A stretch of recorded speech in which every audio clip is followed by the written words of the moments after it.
The wind whispers secrets through the thatched roofs of Oakhaven village, carrying the scent of freshly baked bread and the distant clang of a blacksmith's hammer.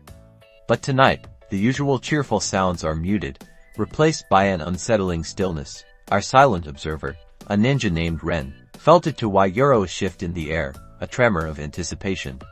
He'd received word of a hunt, a brutal game orchestrated by the notorious Crimson Hunters Guild. They were after something valuable, something hidden within the village itself. Ren, sworn to protect the innocent, knew he had to act quickly. The hunters were ruthless, skilled mercenaries with a reputation for leaving nothing but ashes in their wake. This night, Ren would face them, a lone wolf against a pack of predators, his fate intertwined with the destiny of Oakhaven.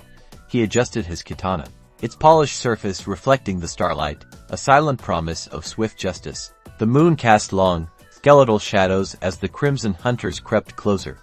Their leader, a hulking figure known only as Grim, surveyed the village with cold eyes.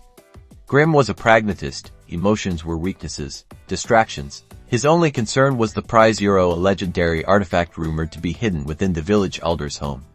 He gathered his best hunters, each a specialist in their own right, armed with bows, crossbows, and enchanted axes. They moved like shadows, their armor barely whispering against the undergrowth.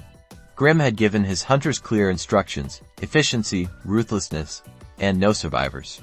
He knew the village held secrets, and he intended to unearth them, no matter the cost. The weight of his ambition, however, was a burden even he couldn't fully ignore. The first clash was brutal.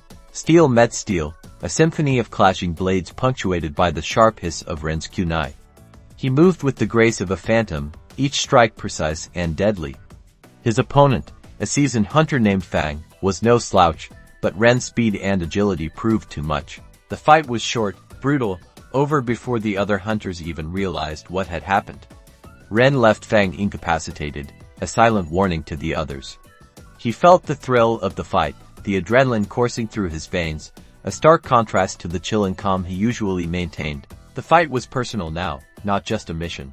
The hunters, startled by the sudden attack, reacted with a furious counter-assault.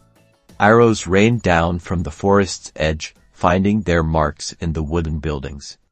The villagers, roused from their sleep, scurried for cover, their screams echoing through the night. Grim watched the chaos unfold with a grim satisfaction. The battle was joined. He barked orders, coordinating his hunters into a lethal fighting force. Their numbers were overwhelming, and Ren's chances were slim.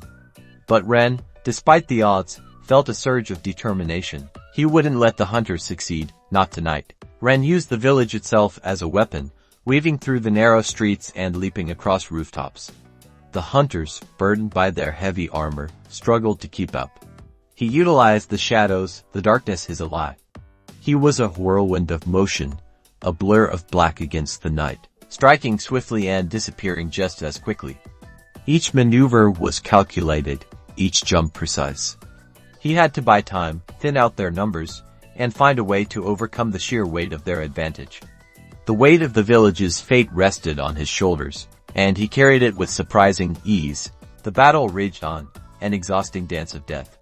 Ren felt the burn in his muscles, the sting of minor wounds, but his spirit remained unbroken. He'd lost count of how many hunters he'd dispatched, but more seemed to emerge from the darkness. His heart hammered against his ribs, a drumbeat of adrenaline and fear, but it also fueled him, urging him forward. He was tired, he was wounded, but he refused to yield. The villagers' lives, their hopes, their future, it all hinged on his success. A crossbow bolt whizzed past Ren's ear, embedding itself in a wooden wall inches from his head. He felt a chill run down his spine, a stark reminder of his mortality. He couldn't afford to hesitate, to falter. He had to finish this.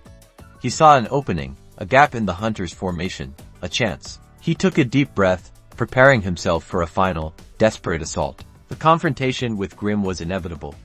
The hunter leader, his face a mask of rage and frustration, stood before Ren, his axe glinting menacingly under the moonlight. Grim was powerful, a force of nature, but Ren was fueled by the adrenaline of the battle, the weight of his mission, and the desire to protect Oakhaven. The clash was intense, a brutal exchange of blows, a clash of wills and skill. The fate of the village hung in the balance. With a final, desperate lunge, Ren disarmed Grim, his katana finding its mark. The hunter leader fell, defeated. The remaining hunters, demoralized by their leader's fall, fled into the night. Silence descended upon the village, broken only by the sounds of the villagers' relieved sighs and grateful whispers.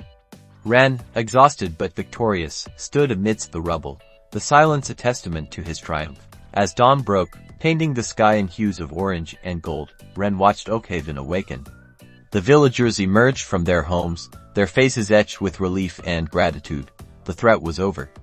He had saved the village, and though he wouldn't receive any accolades, nor would he seek them, the quiet satisfaction of a job well done was reward enough.